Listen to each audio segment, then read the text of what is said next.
What if I told you that a janitor, a man who swept floors his entire life, quietly built an $8 million fortune, while a Harvard-educated Wall Street executive went completely broke? Same time period, same financial markets, completely opposite results. This is not a fairy tale. This actually happened, and it changes everything you think you know about money.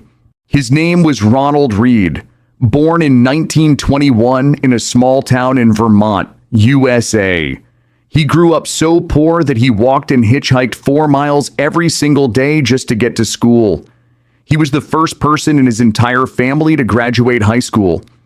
After serving in World War II, Ronald came home and did what most people would call an ordinary life. He worked at a gas station for 25 years, then became a part-time janitor at JCPenney for 17 more years. No big salary, no inheritance, no lucky break. He drove a second-hand Toyota Yaris. He used safety pins to hold his worn-out coat together.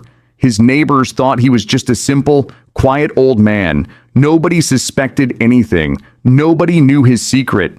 But here is what nobody knew. Every single month, quietly, patiently, Ronald Read was investing. He was buying shares of solid, well-known companies. Johnson & Johnson, Procter & Gamble, JP Morgan Chase, General Electric. And then he did something most people cannot do. He waited for decades. He never panicked when markets crashed. He never sold when things got scary. He just kept buying and holding. That was his entire strategy. No fancy software, no complex formulas, no Wall Street connections, just patience and consistency. Month after month, for over 50 years. When Ronald Read died in 2014 at the age of 92, his friends and family were completely shocked. This quiet janitor had secretly built a fortune of over $8 million. He left $2 million to his stepchildren and donated $6 million to his local library and hospital. The whole town was speechless. His own stepson said, "I had no idea he was a multimillionaire." Now let me tell you about Richard Fuscone. Richard was everything Ronald Read was not. Harvard educated, MBA degree, a top executive at Merrill Lynch, is one of the biggest financial firms on Wall Street. This man had everything: the best degree, the best training, the best connections.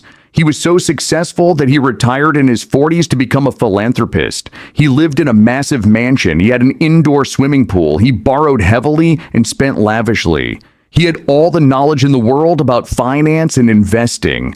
But then 2008 happened. The financial crisis hit, and Richard Fuscone, the Wall Street expert, could not handle it. His debts crushed him. His mansion was sold in a foreclosure auction for 75% less than its value. Richard Fuscone, the Harvard-educated finance professional, went completely bankrupt. So what actually happened here? How does a janitor with a safety pin coat beat a Harvard MBA? The answer is simple, and it will change how you think about money forever. Financial success is not about how smart you are. It is not about your degree. It is not about your connections. It is a soft skill, and that soft skill is how you behave with money. Ronald Read was patient. Richard Fuscone was greedy. That is literally all it took.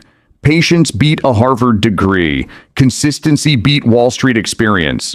A janitor beat the expert. Think about that.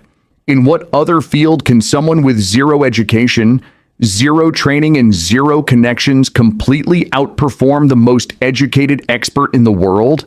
Only in finance. Only with money. Because money is not a math problem. Money is a behavior problem. And behavior anyone can learn.